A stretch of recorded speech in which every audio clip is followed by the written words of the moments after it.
الحمد لله نحمده ونستعينه ونستغفره ونؤمن به ونتوكل عليه ونعوذ بالله من شرور أنفسنا ومن سيئات أعمالنا من يهده الله فلا مضل له ومن يضلله فلا هادي له ونشهد أن لا إله إلا الله وحده لا شريك له ونشهد أن سيدنا مولانا محمدا عبده ورسوله أما بعد أعوذ بالله من الشيطان الرجيم بسم الله الرحمن الرحيم وتوبوا إلى الله جميعا أيها المؤمنون لعلكم تفلحون صدق الله العظيم وقال نبينا رسول الله صلى الله عليه وسلم وأوسطه مغفرة صدق رسول الله صلى الله عليه وسلم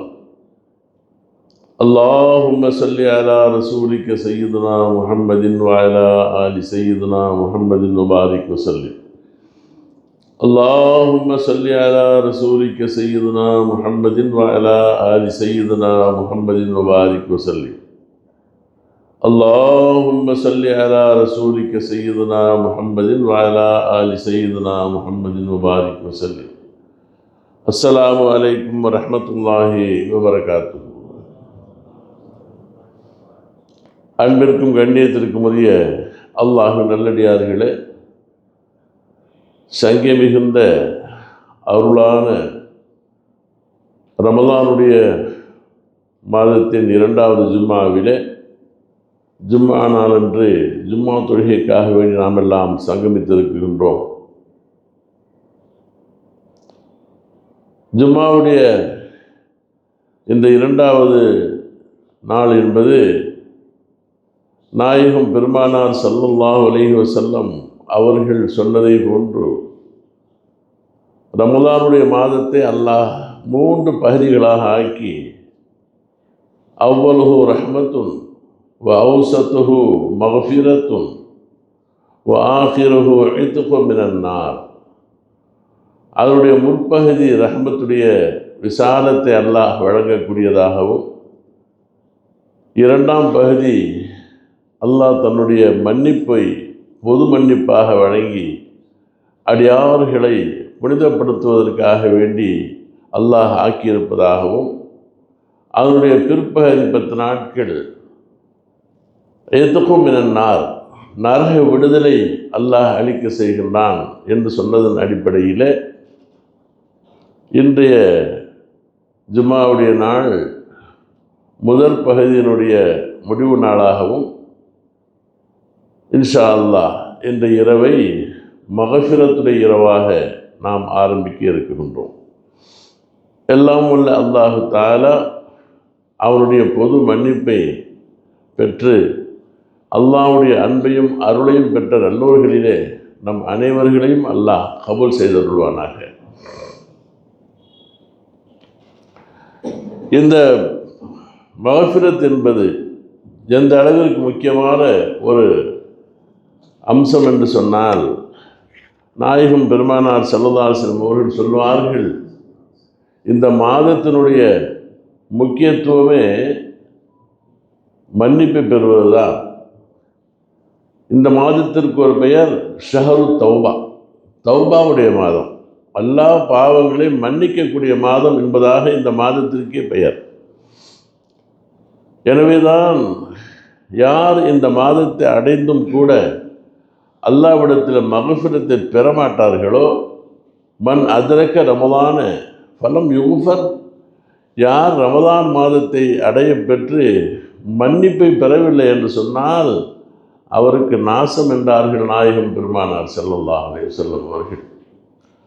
ஆக இந்த ரமலானுடைய மாதத்தினுடைய முக்கியமான அம்சமே மக்ஃபிரத் என்ற பரிசை, கிஃப்டை அல்லாஹு தஆலா அருள்வது தான், அதை பெற்றுக்கொள்வது தான். எனவே மிக முக்கியமான பகுதியான இந்த 2ஆம் பகுதியினை நாமெல்லாம் அடையக்கூடியவர்களாக இருந்து கொண்டிருக்கின்றோம். இதை அல்லாஹு தஆலா விசாலப்படுத்தி வைத்திருக்கின்றான். அல்லாஹ் படைத்த படைப்புகள் 3 வகையில் இருக்கின்றது. அல்லாஹ் 3 வகையான படைப்புகளை பிரித்து வச்சிருக்கிறான். 1வது படைப்பு பாவத்தை மட்டுமே செய்பவர்கள், ஒரு நன்மையை கூட செய்ய மாட்டாங்க, வெறும் பாவத்தை மட்டும்தான் செய்வாங்க. யார் அது? இப்லீஸ், ஷைத்தானுடைய படைப்பு. நல்லதே செய்ய தெரியாது, அப்படியே நல்லதே சொல்லுவதை போன்று சமயத்தில் தெரிந்தாலும் கூட அதனுடைய பிற்பகுதி வழிகேடாகத்தான் இருக்கும். ஆரம்பத்தில் நல்லது செய்கிற மாதிரி ஒரு இஷாராவாக மனிதர்களுக்கு அறிவுறுத்துவதை போன்று தெரிந்தாலும் கூட முடிவு ஆபத்தாக முடிந்துவிடும் என்பதை குறித்து அல்லாமா பூஸ்ரி ரஹமத்துல்லாஹி அலைஹி அவர்கள் சொல்லுவார்கள், வஹாலிஃபுன் நஃப்ஸ் அவ ஷைத்தான் வ அஸீஹிமா ஃபைன்ஹுமா மஹலா கன்னுஸஹ பத்தஹிமி. நஃப்ஸுக்கும் ஷைத்தானுக்கும் நேர் மாறாக நடந்து கொள்ளுங்கள். உங்கள் நஃப்ஸ் எதை சொல்லுகின்றதோ, உங்களுக்கு ஷைத்தானுடைய ஏதாவது மூசு நாட்டங்கள் வரும் பொழுது அதுக்கு நேராக மாற்றமாக செஞ்சுடுங்க. அதை ஒருபொழுதும் நீங்கள் பின்பற்றி விட வேண்டாம். நல்லதை சொல்லுவது போன்று தெரிந்தாலும் கூட அதை நீங்கள் உதாசீனப்படுத்தி விடுங்கள் என்பதாக தன்னுடைய கவிதையில் சொல்லி காட்டுவார்கள். ஆக ஒரு படைப்பு, அல்லாஹ் படைத்த படைப்புகளில் ஒரு வகை ஷைத்தானியத்தான படைப்பு, இப்லீஸுடைய படைப்பு. 2வது அல்லாஹ்வுக்கு முழுமையாக கட்டுப்படக்கூடியவர்கள், ஒரு பாவமும் கூட செய்ய மாட்டாங்க. பாவம்னா என்னன்னு தெரியாது அவர்களுக்கு. யார் அது? மலக்குமார்கள். அல்லாஹ்வுடைய அந்த மலக்கள் இருக்குகின்றார்களே, அவர்களுக்கு குறித்து அல்லாஹ் சொல்லுவான், லா யஸூனல்லாஹ மா அமரஹும். அல்லாஹ் எதை உத்தரவிட்டானோ அதற்கு அவர் மாறு செய்யவே மாட்டார், செய்ய தெரியாது. அப்படிப்பட்ட புனிதமான படைப்புகள் மலக்குகள். இந்த 2ற்கு இடைப்பட்ட படைப்பு தான் மனிதர்கள். இந்த மனுஷனுக்கு 2ம் கலந்து இருக்குது.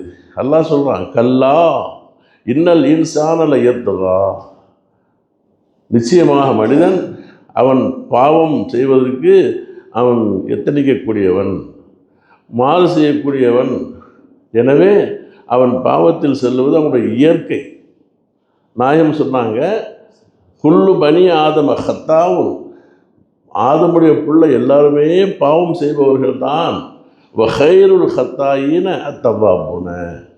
அப்போ அந்த பாவிகளிலே சிறந்தவர்கள் யார் என்று சொன்னால், பாவம் செய்ததுக்கு அப்புறம் விளங்கி மனசு ரொம்ப நொந்து போய் இப்படி செஞ்சிட்டோமே என்ற கவலையோடு அல்லாஹ்விடத்தில் தௌபா செய்து விடுகின்றார்களே, அவர்கள் தான் மிக சிறந்தவர்கள் என்பதாக நாயகம் பெருமானார் ஸல்லல்லாஹு அலைஹி வஸல்லம் சொல்லுவாங்க. அந்த அடிப்படையில் அல்லாஹ் தஆலா தன்னுடைய பொது மன்னிப்பை வழங்கி பாவமான அடியார்களையும் பரிசுத்தப்படுத்தி அவர்களுக்கு மகஃபிரத் என்ற அந்த பரிசலை வழங்குவதற்குண்டான நாட்கள் தான் இந்த ரமலானுடைய மாதத்துடைய இந்த இடைப்பட்ட 10 நாட்கள். எல்லா காலங்கள் எல்லாம் மன்னிக்க தான் செய்வோம். இதில் விசாலப்படுத்திடுறோம். இதில் அல்லாஹ் பாரபட்சம் பார்க்கறது இல்லை.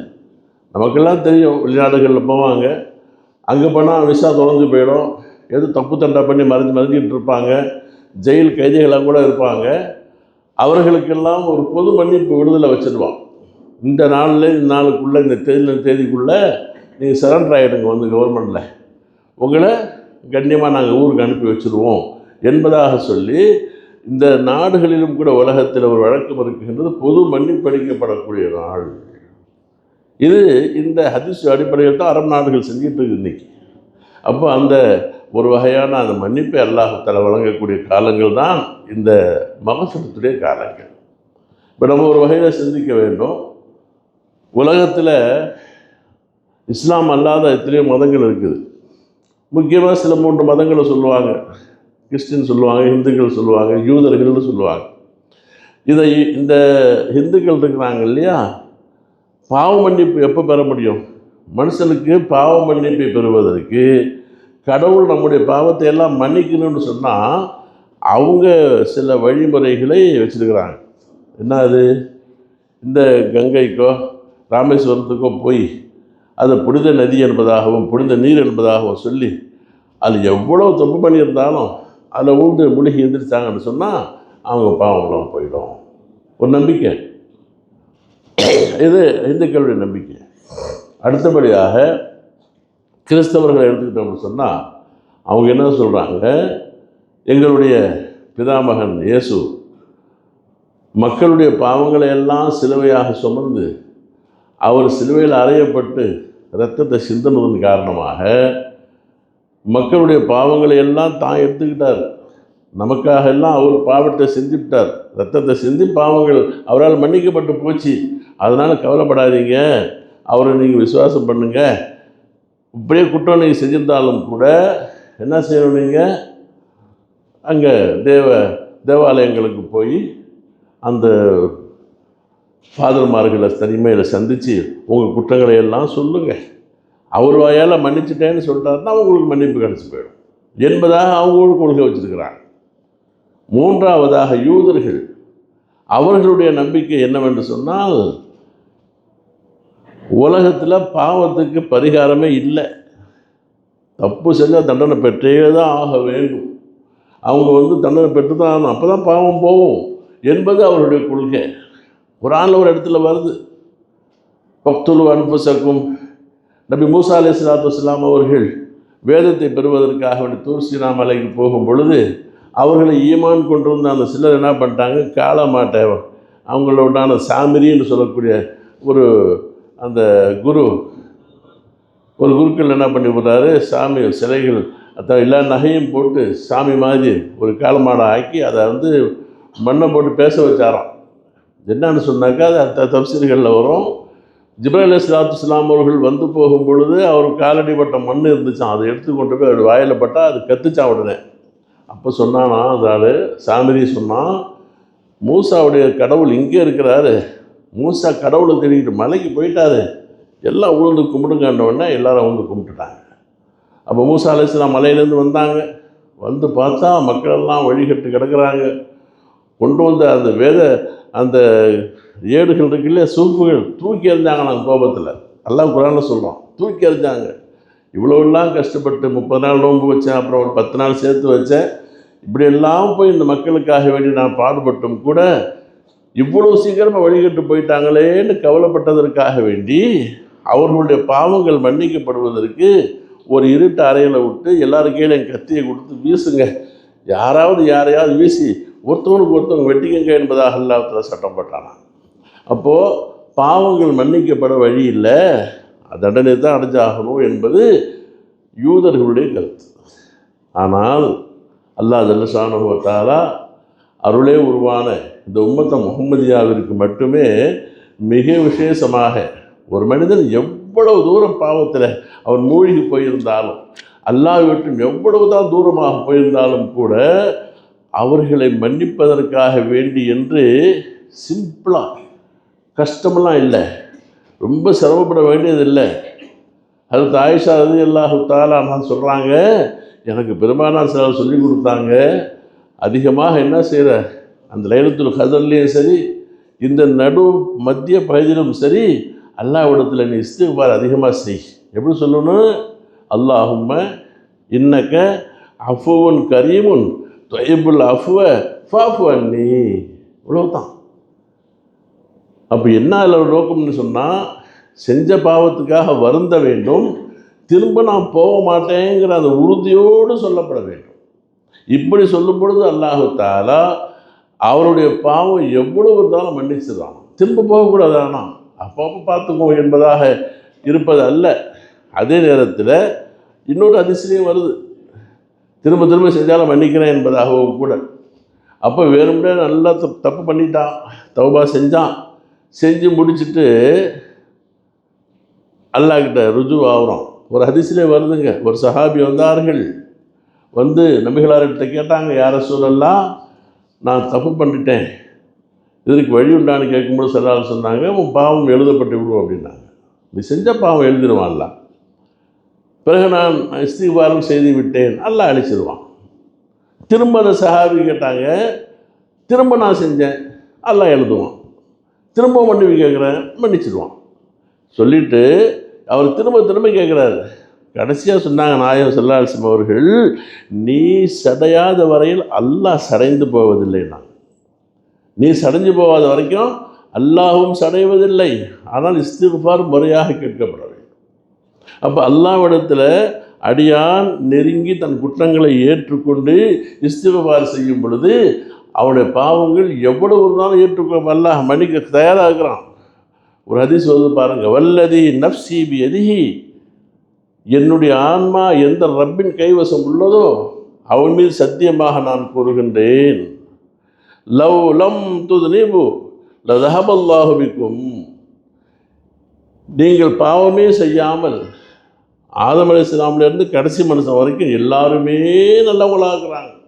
யாருமே தப்பே செய்கிறதில்லை, எல்லாரும் நல்லடியார்களாகவே இருந்தாங்கன்னு சொன்னால் அப்போ கூட அல்லாஹ்வுக்கு பிடிக்காதான். சிலர் சொல்லி காட்டுறாங்க, பிரபலமான ஹதீஸ் இது, வல ஜா பி கௌமின் லதஹபல்லாஹு பிக்கும், உங்களை அல்லாஹ் இல்லாமலாக்கி விடுவான், அழிச்சிடுவானான்.